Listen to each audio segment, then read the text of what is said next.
Harrison Ford, everybody, Kimmel announced, his voice carrying that familiar blend of enthusiasm and calculated charm. Now, I have to ask you about something that's been making headlines lately. There's been quite a bit of discussion about your comments regarding method acting and the younger generation of actors. Ford's expression immediately shifted. His jaw tightened almost imperceptibly as he leaned back in his chair. I'm here to talk about my work, Jimmy, not to participate in manufactured controversies. Kimmel's smile faltered for just a moment, before returning full force. Come on, Harrison. You said in a recent interview that today's actors are too precious and need to toughen up. That's created quite a stir in Hollywood circles. The veteran actor's eyes narrowed. That's not exactly what I said, and you know it. But I suppose accuracy isn't really your concern, is it? The audience sensed the tension building. What had started as playful banter was quickly evolving into something more serious. Kimmel, perhaps sensing an opportunity for viral content, pressed forward despite the warning signs. Well, help me understand then, Kimmel continued, his tone taking on a slightly mocking edge. Because it seems like you have some pretty strong opinions about how things used to be better in the good old days of Hollywood. Ford's patience was visibly wearing thin. Jimmy, I've been doing this for over 50 years. I've worked with everyone from Steven Spielberg to Ridley Scott. When I share my perspective on the craft, it comes from experience, not nostalgia. Sure, Kimmel nodded, but his expression suggested he wasn't buying it. But don't you think that sounds a little bit like get off my lawn territory? I mean, every generation thinks the next one is soft, right? The comment landed like a slap. Ford's face darkened, and for a moment, the studio fell uncomfortably quiet. The legendary actor who had faced down space pirates and Nazis on screen was now staring down a late-night host who had clearly crossed a line. Are you suggesting I'm some kind of bitter old man? Ford's voice was dangerously calm. Kimmel, either oblivious to the danger or committed to the bit, pressed on. I'm just saying, maybe it's time to embrace the new generation instead of criticizing them. These young actors are doing incredible work. They're more diverse, more socially conscious. More socially conscious? Ford interrupted, his voice rising. You think acting is about being socially conscious? It's about truth, about honesty in performance. It's about showing up prepared and doing the work. The tension in the studio was palpable now. Audience members shifted uncomfortably in their seats. Kimmel's writers, visible in the wings, exchanged worried glances. This was not going according to script. Kimmel, perhaps realizing he was in over his head, but unable to back down on live television, made a critical error. Well, Harrison, with all due respect, maybe the problem isn't with the new generation. Maybe it's with the old guard, being unable to adapt to change. The words hung in the air like a challenge. Ford's hands gripped the arms of his chair, and when he spoke, his voice carried the weight of decades in Hollywood. Unable to adapt? I've been adapting my entire career. I've worked through changes in technology, in storytelling, in the entire business model of this industry. What I haven't done is compromise my standards or lower my expectations. But standards change, Kimmel shot back, his voice taking on a lecturing tone. What worked in the 70s and 80s doesn't necessarily work now. These young actors are bringing fresh perspectives, new energy. Fresh perspectives? Ford's voice was incredulous. Jimmy, do you know what perspective comes from? Experience. Do you know what experience requires? Time. These fresh perspectives you're talking about come from people who've been acting for 5 minutes.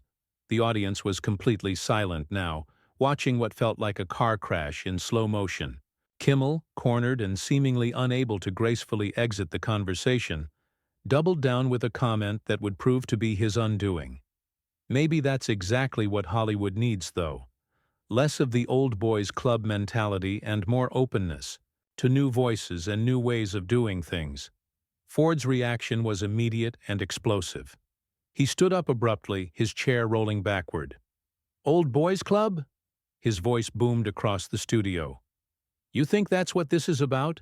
The studio audience collectively held their breath as Ford loomed over Kimmel, who suddenly looked much smaller behind his desk. The veteran actor's face was flushed with anger, his hands clenched at his sides. This was no longer a playful late-night interview. This was a confrontation between two men with fundamentally different views of respect and professionalism. "Jimmy, I've spent my entire career working alongside women, minorities, young actors, old actors. Anyone who showed up ready to do the work," Ford continued, his voice cutting through the stunned silence. "I've mentored countless young performers. I've fought for fair treatment and equal opportunities long before it was fashionable. And you're going to lecture me about inclusivity?" Kimmel, visibly shaken but trapped by the live format, attempted damage control. "Harrison, I didn't mean to suggest—" "No, you did mean to suggest it," Ford cut him off sharply. "You came into this interview with an agenda. You wanted to paint me as some dinosaur who can't handle change. Well, let me tell you something about change, Jimmy. I've watched this industry evolve for 5 decades. I've seen good changes and bad changes. And one thing that never changes is the importance of respect." The camera operators, unsure whether to keep rolling, looked to their director for guidance. The show's producers in the control room were frantically trying to decide whether to cut to commercial. But Ford wasn't finished. "You want to talk about the new generation?" Ford's voice was building in intensity. "I worked with Daisy Ridley when she was completely unknown. Brilliant actress, professional, prepared, respectful. I worked with Oscar Isaac, John Boyega, incredible talents who understood the craft. The difference isn't generational, Jimmy. The difference is between people who take this seriously and people who don't."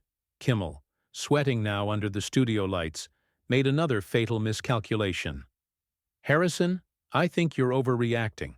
This is just a conversation." "Overreacting?" Ford's voice rose to a level that made everyone in the studio flinch. "You ambushed me with manufactured controversy, misrepresented my words, and then had the audacity to lecture me about my own industry. And I'm overreacting." The tension was suffocating. Kimmel's usual smirk had completely disappeared, replaced by what looked like genuine fear. Ford, meanwhile, seemed to grow larger with each word, his presence dominating the stage in a way that reminded everyone why he'd been a leading man for decades. "You know what your problem is, Jimmy," Ford continued, his voice dropping to a dangerous whisper that somehow carried more menace than his shouting. "You think because you sit behind that desk every night making jokes about people, that makes you some kind of authority. You think your platform gives you the right to tear down people who've actually done the work?" Kimmel opened his mouth to respond, but Ford wasn't done. "I've been in this business since before you were born. I've worked with the greatest directors who ever lived. I've been part of films that defined multiple generations. And you're going to sit there and tell me I need to learn about adaptation?" The audience was completely silent, some looking genuinely uncomfortable. This wasn't the kind of conflict they'd come to see. This was real, raw, and increasingly ugly. "Harrison, please!" Kimmel tried one more time, his voice barely above a whisper. Can we just what?" Ford snapped. "Pretend this didn't happen? Pretend you didn't just spend 10 minutes trying to humiliate me on national television? Pretend you didn't come in here with the express purpose of making me look like a fool?" Ford began pacing behind his chair, his agitation growing with each step. "You know what the real problem with this industry is, Jimmy? It's not the old guard or the new generation. It's people like you who think entertainment means tearing people down for cheap laughs." The words hit like hammers in the dead silence of the studio. Kimmel's face had gone pale, beads of sweat visible on his forehead under the harsh studio lights. His usual cocky demeanor had completely evaporated, replaced by something that looked uncomfortably close to panic. "That's not what Kimmel started weakly. "That's exactly what you do." Ford wheeled around to face him directly, pointing an Accusatory finger. Night after night, you sit here making jokes at other people's expense. You mock politicians. You mock celebrities. You mock anyone who gives you material. And when someone calls you on it, you hide behind, "It's just comedy." Ford's voice was gaining momentum, years of frustration seemingly pouring out all at once. "But this isn't comedy, Jimmy. This is character assassination disguised as entertainment.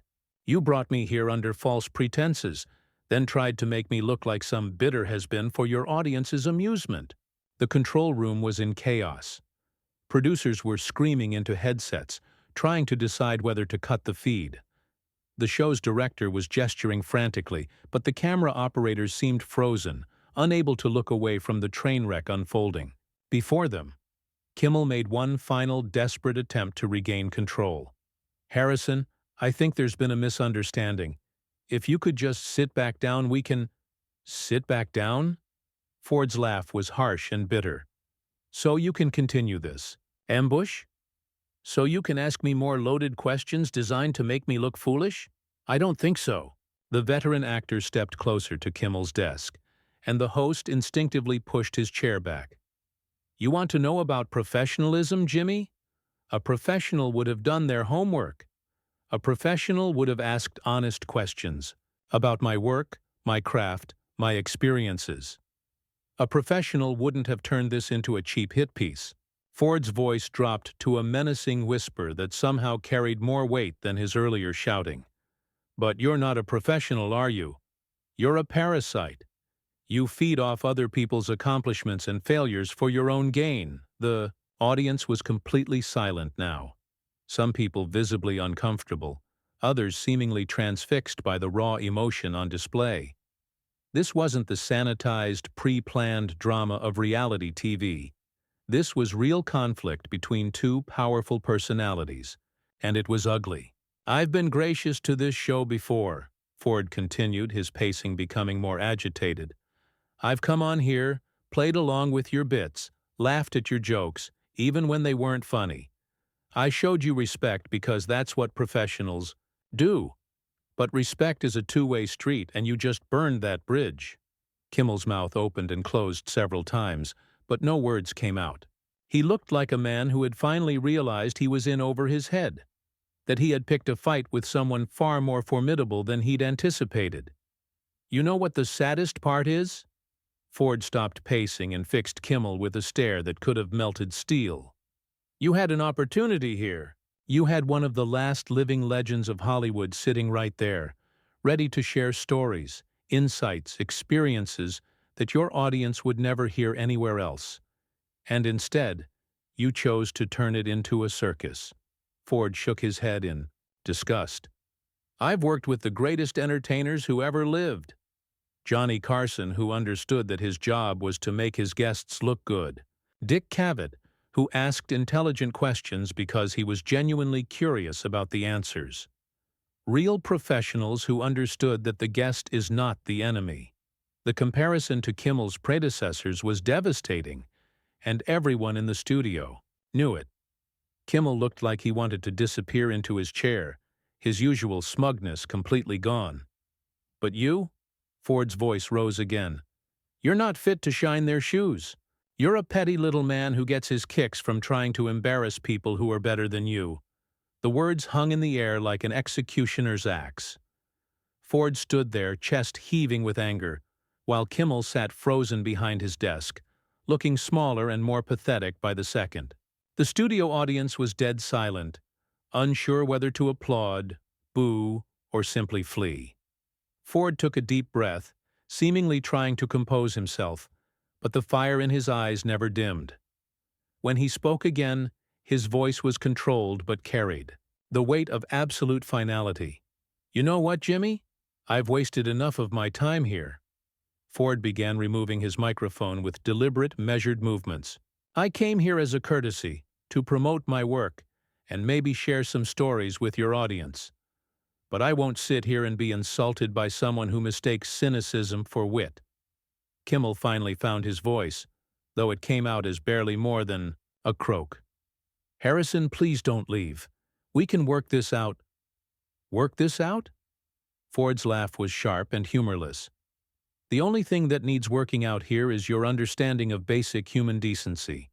But I don't think that's something you can learn in a commercial break.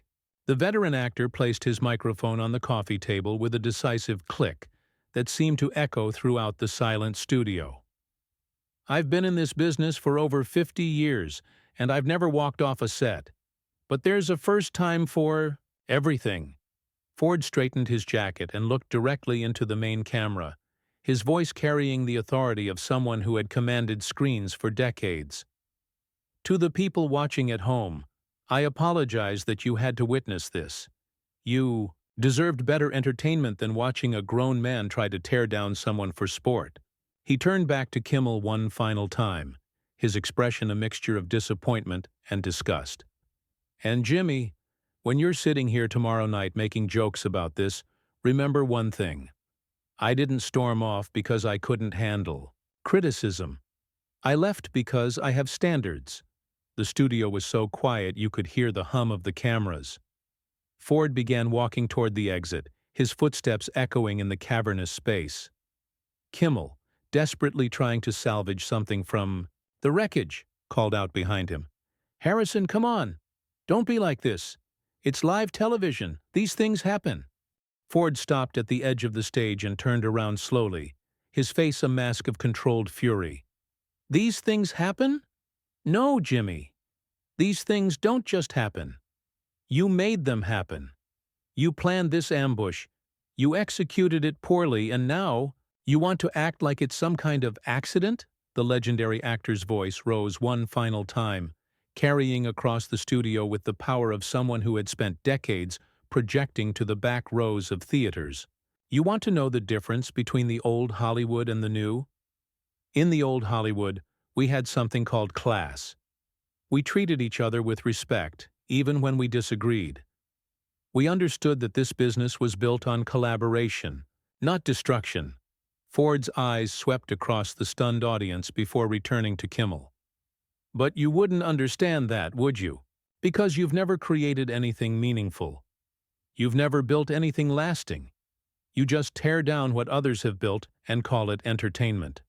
With that devastating final blow, Ford turned and walked off the stage with the dignity of a man who had just delivered the performance of his lifetime. The sound of his footsteps faded as he disappeared into the wings, leaving behind a studio full of people who had just witnessed something unprecedented. Kimmel sat behind his desk, his face a mixture of shock, embarrassment, and barely contained panic. His hands shook slightly as he reached for his water glass, his usual composure completely shattered. The audience remained silent, many looking as stunned as their host. Finally, after what felt like an eternity, Kimmel cleared his throat and attempted to address the camera. Well, that was Harrison Ford, everybody. His voice cracked, slightly on the words. We're going to take a quick break, and when we come back... But there was no coming back from this. As the show cut to commercial, the damage was already spreading across social media like wildfire. Within minutes, clips of the confrontation were trending worldwide, with viewers taking sides in what many were calling the most dramatic late-night television moment in decades. The incident would dominate headlines for weeks, with industry insiders praising Ford's stance while questioning Kimmel's tactics. Ratings for the show plummeted as sponsors distanced themselves from the controversy. Ford, meanwhile, received an outpouring of support from colleagues who had long admired his professionalism and integrity. In the end, the confrontation served as a stark reminder that in an industry built on respect and collaboration, there are still consequences for those who choose to tear others down for cheap entertainment.